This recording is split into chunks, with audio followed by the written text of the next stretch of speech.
and welcome to the very first episode of Dishes for Kids, starring me, Vatsal Kumar.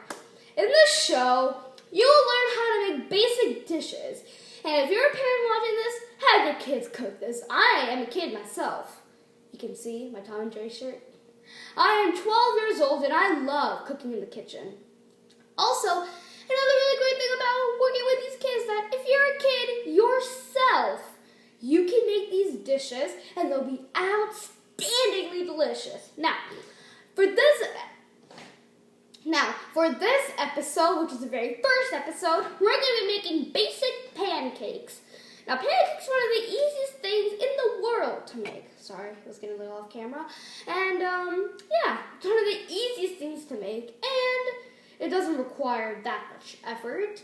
But with this recipe, with the yogurt, it'll get a little bit more sort of healthier and a little bit more fluffy. So, without further ado, let's get started. So the things we're going to need for this, we're going to need all-purpose flour, granulated sugar. I have it in a little bowl here because I broke the box. You're going to need a little bit of water, about 2 tablespoons, some Greek yogurt, baking powder, baking soda, some butter that we're going to melt. You can use any extract you'd like, preferably vanilla extract, but I don't have vanilla extract on hand, but lemon extract works really well, so we're going to have like a little lemony of a pancake. I love just any extract to get away the smell of 1 egg. And I just said all the ingredients, so let's put this all together. All right, I'm back. And the first thing we're going to do is we're going to mix up our dry ingredients. And our dry ingredients include 1 cup of flour. Just get it in there. Just require a little bit of effort. Okay, this is more of a half cup. So just put it in your bowl. Now add a little bit of more. Perfect. You're going to need 2 tablespoons of granulated white sugar, or you can use brown sugar if you prefer, whatever floats your boat. That's done. Next, we're going to need 1.5 teaspoons of baking soda. So just take 1 tablespoon, level it off with your fingers, gets the perfect quantity, and now let's add another half to that.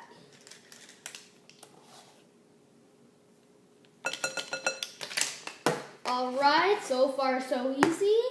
And next we're going to add half a teaspoon of baking soda because baking powder is the main leavening. But baking soda is also the leavening ingredient, but it doesn't react as, what I'm trying to say is that baking soda reacts to acids because it is an acid itself. It reacts to acids such as vinegar, lemon juice, buttermilk. Baking powder helps with rise. And this just incorporates a little bit of rise and also a little bit of fluffiness. We get a little chemical reaction in there. Add that in there. Alright, now, as you can see here, my dry ingredients. I'm really sorry if my camera angle is pretty bad. I need to film this at home, so I appreciate that. I appreciate if you like it, because I don't like this myself. Ah, perfect. So now we're going to take a whisk, or you can use a spatula or a beater. We're going to mix together all of our dry ingredients. Now, set that off to the side. All right, so, sorry that took a really long time. So, I've melted the butter. It needs to be melted. You can't make pancakes without melted butter. Well, you can, but they're going to have chunks of butter, and that doesn't taste very good. So, now we're going to mix together our wet ingredients, and that includes 1 cup of plain old Greek yogurt. You can use any yogurt if you like.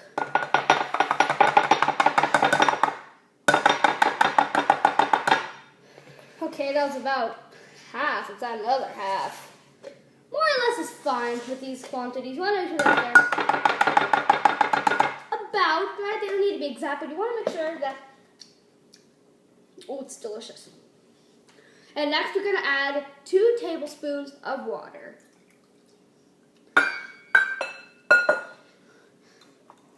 Mix this together so it can get to be the consistency of like a milk, sort of. Okay, you can see here it's starting to come together. Okay, once your yogurt mixture looks a little bit like that, next we're going to add in our melted butter, 1 egg,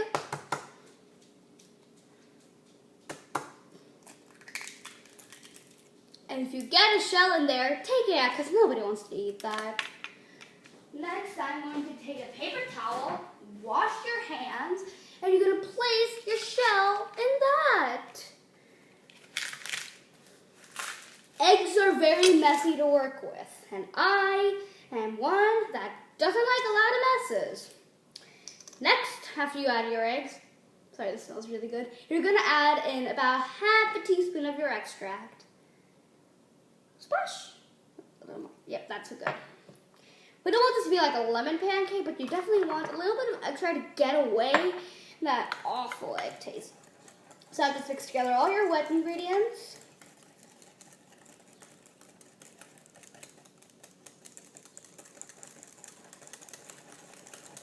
And it should be one solid color like this. It should be a beautiful, beautiful yellow. It should look like lemon cake. Next, we're going to take our dry ingredients. Now they come in the picture. And you're going to add in your wet mixture into the dry ingredients. Use my whisk trying to get every bit of wet ingredients. You want this to get as fluffy as possible. Okay. Now you're going to mix together all this whole mixture. Get it all really well incorporated. If you notice your batter is a little too thick, you can add a little bit of water to this, but it's just perfectly fine, so I don't need to. You just want to get everything really well incorporated. Okay, now stop. Once everything is got incorporated, stop mixing. Do not overmix this batter. I cannot stress any more on that. If you overmix it, you're not going to get the light and fluffy pancake. So, this is fine. This is perfect. It smells good too. Okay. Now here's the important part. We need the gluten in this beautiful, lovely pancake batter to relax. So I'm just going to set this off to the side and clean up. I'll probably charge up my iPad because this is running pretty low in battery. And yeah, we'll let this rest for about 5 minutes. And then we'll get it cooking up. And that's it. All right, I'm back. It's been about 5 minutes and now our batter has rested. So you can see here's our batter. There we go. Now you can take a whisk and you're going to just gently stir this out. You know what? Look how fluffy that batter is. Let me show you. Just, oh my gosh, this is hard. Oh my goodness gracious. I can't show you very easily. This is a bad part of, see? Look how fluffy that is. I'm going to try mixing this. Whoa, no. It's okay if you drop your batter.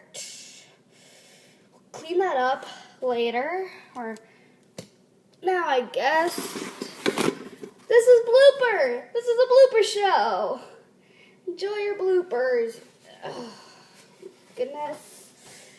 One of the worst parts of being part of a cooking show is creating a mess. Not gonna lie, it's a really bad part about a cooking show. And you're also watching millions and millions of people. Sorry. Battery on my iPad's almost out, so I think we can do this. I'll clean up afterwards. Okay, I will clean up. It's not the end of the world. Maybe a funny cook. Okay, so now, once that is done, put that whisk away. We don't need it anymore. Now, I'm going to take a skillet and I'm going to put it on medium heat. And I also have a stick of butter here to grease my pan. You can use oil if you'd like, but butter is technically much better. Sorry. So when you're going to cook your pancakes, you want to cook them on a medium heat. But when you're going to preheat them, you need to preheat them on a high heat. You need to preheat your skillet, and once it's preheated, lower the heat down to medium, and then we can start cooking up our little pancake batter. It's really fluffy. Sorry. It's exactly how I like them. Now, to tell how your pan is heated up, take your hand, place it on top, just slightly above the top. If you feel that heat, it's preheated. So now we're going to lower the heat down to medium. Alright, now here's the complicated part. Just move my little breakfast plate out of the way, because this is a breakfast recipe after all. Oops. Here's the skillet. So, I'm actually going to place this on the stove right here. So, I appreciate if my thing isn't really that great, but we're going to take a little bit of butter. This is the same one. And we're going to grease our pan with this. Just like that. Then we're going to take a 1/4 cup of the batter. Clean off the edge a little bit and just place it on there. You can do 2 at a time if you like, but I prefer doing it 1 at a time. Now, that's what my pancake is going to look like. See? Look right here. That's what my pancake should look like. And I'll show you the end product once it gets there. This will take about 3 minutes to cook, and I'll show you when the time comes to flip it. All right, my pancakes are ready to be flipped, and take a look. Your pancake batter should look a little bit like that. It's not that thin. Okay. You saw those bubbles pop, right? Let me show you a little bit clearer. Wish I'm filming this all by myself. It's not that thin, but you can see some of the bubbles starting to pop. You can hear that sizzle. That means it's well cooked. So, to test if it's done, take a spatula. And if it moves freely, check the bottom. If it's golden brown, it's ready to flip. It's ready. Good. Maybe another minute on that side, and they'll be done. Now, I'm just going to make one for now, but I'm going to make the rest off camera because my battery's almost running out, and I'm filming this at home with nobody else. So, for my next episode, I'll have somebody help me film because right now I'm home alone. Comment and tell me what you think. How is this little 12-year-old in the kitchen?